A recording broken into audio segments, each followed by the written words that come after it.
Добар ден, кратки најави за денес. Владина делегација заедно со градоначалниците на Охрид и Струга на средба со високи представници на УНЕСКО во Париз.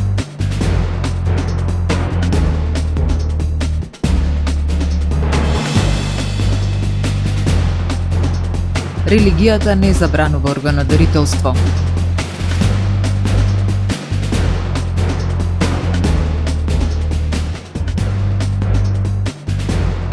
Системот Безбеден град се очекува значително да го смири сообраќајот и да ја зголеми безбедноста на делницата Кичево-Охрид.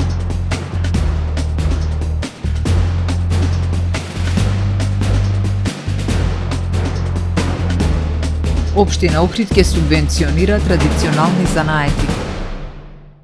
Следува временската прогноза.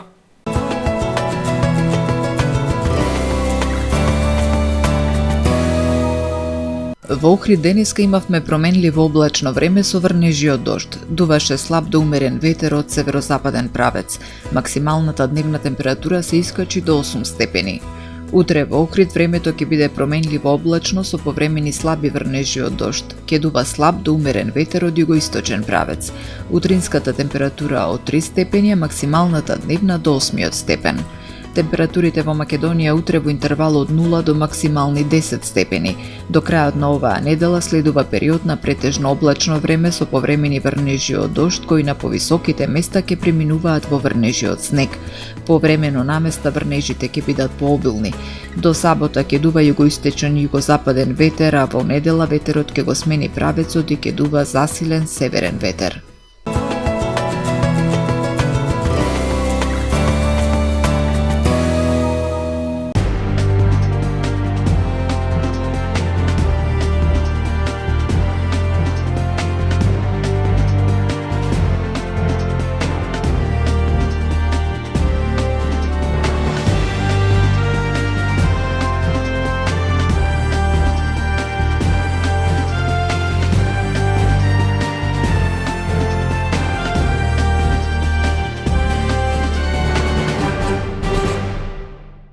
Владина делегација во дводневна работна посета на Париз на средби со високи представници на УНЕСКО. Во составот на делегацијата се и градоначалникот на општина Охрид Кирил Пецаков и градоначалникот на општина Струга Менди Кира. Делегација на владата во состав заменик председателот на владата и министер за транспорт Александар Николовски, министерот за надворешни работи и надворешна трговија Тимчо Муцунски, министерот за култура и туризам Зоран Љутков, министерот за животна средина и просторно планирање Муамет Хоџа, градоначалникот на општина Охрид Кирил Пецаков и градоначалникот на општина Струга Менди Кира, денеска и утре престојуваат во дводневна работна посета на Париз. Во рамки на посетата, делегацијата ќе оствари средби со Калет Ел Енани, генерален директор на УНЕСКО, како и со други високи представници на организацијата. На средбите ќе бидат потенцирани цврстите заложби на владата за зачувување на статусот на природното и културното наследство на Охридскиот регион. Исто така ќе биде истакнато дека државата воспоставува систем за заштита кој гарантира зачувување на интегритетот и автентичноста на Охридскиот регион како исклучителна универзална вредност, соопштија од владата. Додаваат дека делегацијата ќе се осврне и на мерките што владата ги презема, како и на фактот дека преку надлежните институции се вложуваат максимални напори за спроведување на препораките од реактивните мисии од 2020 и 2024 година и стратегискиот план за рехабилитација. Во рамки на посетата денеска е планирана средба со Ернесто Отоне, помошник генерален директор на УНЕСКО задолжен за култура, потоа со Конкер Мохамед Талха, председател на 43-та сесија на Генералната конференција на УНЕСКО, а утре делегацијата ќе се сретне со Насер бин Хамад Ал Хинзаб, председател на извршниот одбор на УНЕСКО.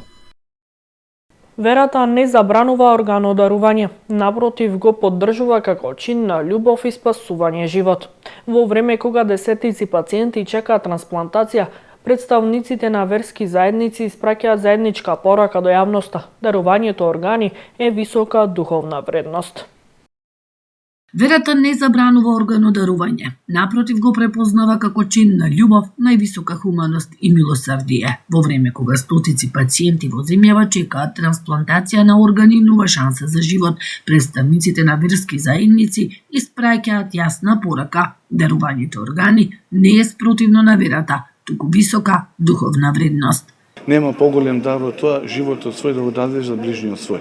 Органодарителството е чин кој што треба секогаш да го поддржуваме, бидејќи на тој начин помагаме да се спаси и да продолжи нечи живот. Слична порака доаѓа и од католичката црква. Во време кога се губи најближниот, да се донесе одлука за органодарување е херојство, а според исламската верска заедница тоа е продолжено добро дело. Нема поголема љубов од таа љубов кога човек го даде својот живот за другите, за ближниот. И оттаму органодарителството е израз на љубов, или како што покојниот папа Јован Павле II тоа го нарекува херојско дело. Во исламот ова се гледа како едно садака џарие, продолжена садака, каде што луѓето може да се помогнат помеѓу себе, и по тоа што Аллах Зул Џелал ни кажува во Куран Ал-Мушан, а кој ќе спаси еден живот како да ги спасил сите луѓе. Во општество во кое се уште постојат дилеми и стравови, гласот на верата е јасен: да се помогне на човек во тешка здравствена состојба е духовно исправно и морално возвишено дело. Општина Охрид со поддршка на кампањата ги запознаваме ретките болести. Општинската зграда блесна во боите на ретките болести. Месецот февруари традиционално е посветен на подигнување на свеста за предизвиците со кои се соочуваат лицата со ретки болести и нивните семејства. Преку континуирана поддршка и конкретни активности може да се придонесе за поголема инклузија и поквалитетен живот за оваа категорија граѓани, вели градоначалникот Кирил Пецаков. Кампањата ги запознаваме ретките болести има значајна улога во информирањето на јавноста, унапредувањето на разбирањето за овие состојби и разбивање на предрасудите, посочи Пецаков. Тој нагласи дека општина Охрид во континуитет ја поддржува оваа кампања, оценувајќи дека само преку заедничка соработка може да се изгради похумано и посолидарно општество. Системот Безбеден град значително ќе го смири сообраќајот и ќе зголеми безбедноста на автопатската делница Кичево-Охрид, каде изминативе години се регистрираа голем број на сообраќајни несреќи. Дел од електронските камери веќе се поставени и тестирани, а се очекува според најавите системот целосно да се надогради и да ги опфати двата туристички центри до стартот на летната сезона. Безбеден град наскоро ќе стартува и во двата туристички центри Охрид и Струга. Во текот на минатата недела извршено е тестирање, калибрација и верификација на поставените уреди за сообраќаен надзор на автопатската делница Охрид-Кичево, а според најавите пред летната сезона системот треба да започне со работа. Функционирањето на камерите, особено за време на летната туристичка сезона, кога има зголемена фреквенција на возила, се очекува значително да ја подобри безбедноста на патиштата. До овој момент електронските камери на системот Безбеден град се поставени на патниот потек од автопатската делница Кичево Охрид, поточно на потегот помеѓу селата Горенци и Требеништа, општина Дебарца, и кај Ново село. Врз основа на проценките кои што се веќе направени од стручните тимови, практично покриено ќе биде целото подрачје и нагласувам дека функционирањето посебно за време на летната туристичка сезона ќе биде и тоа како голем бенефит во делот на подигнувањето на сообраќајната безбедност и елиминирање на сите можности за случување на сообраќајни незгоди. Во Охрид и Струга се планира поставување на околу 40 сообраќајни камери кои ќе бидат дел од современиот систем Безбеден град. Портпаролот на СВР Охрид Димовски вели дека до нивното целосно вклучување засилени ќе бидат активностите на полициските службеници со поставување на мобилни електронски камери. Во текот на целиот овој период, се до целосно вклучување на системот Безбеден град на целото подрачје, вклучително и на Охрид и Струга, засилени ќе бидат активностите на полициските службеници со поставување на мобилни електронски камери.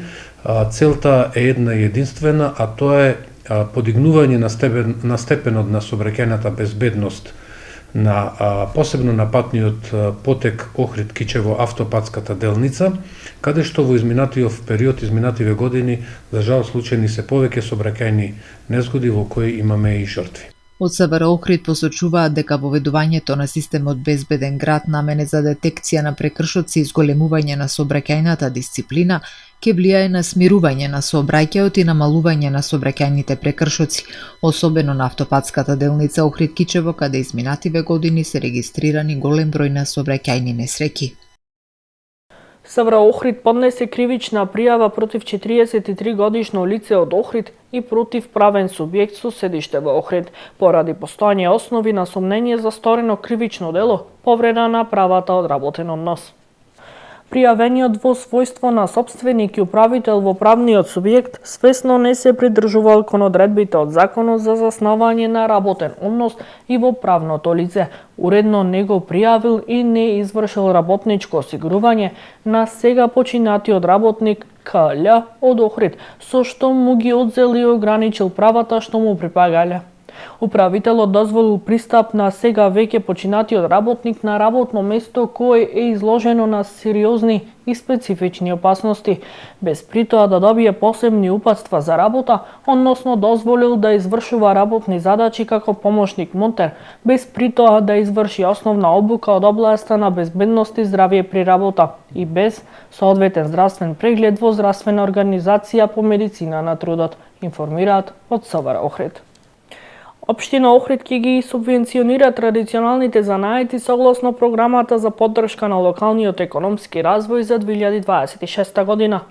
Јавниот повик е објавен денес и ќе трае во следните 10 дена. Општина Охрид ќе ги субвенционира традиционалните занаети. Денеска е објавен повикот до занаетчиите регистрирани во регионалната занаетчиска комора Охрид. Право на учество на јавниот повик имаат ново регистрирани и веќе регистрирани занаетчи од традиционалните занаети согласно Законот за занаетчиство како физички и правни лица кои извршуваат занаетчиска дејност, кондураџи, пинчари, производство на хартија, книговес, валјајчари, бојаџи, кувенџи, резба на дрво и бакар, филигран, ткајачи и четкари.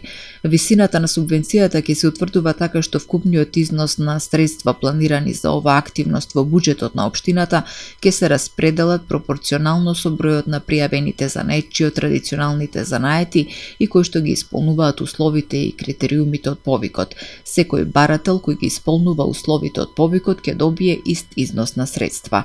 Време траењето на јавниот повик е 10 дена од денот на неговото објавување. Повеќе информации за условите како и потребната документација за аплицирање на веб страната на општината ohrid.gov.mk.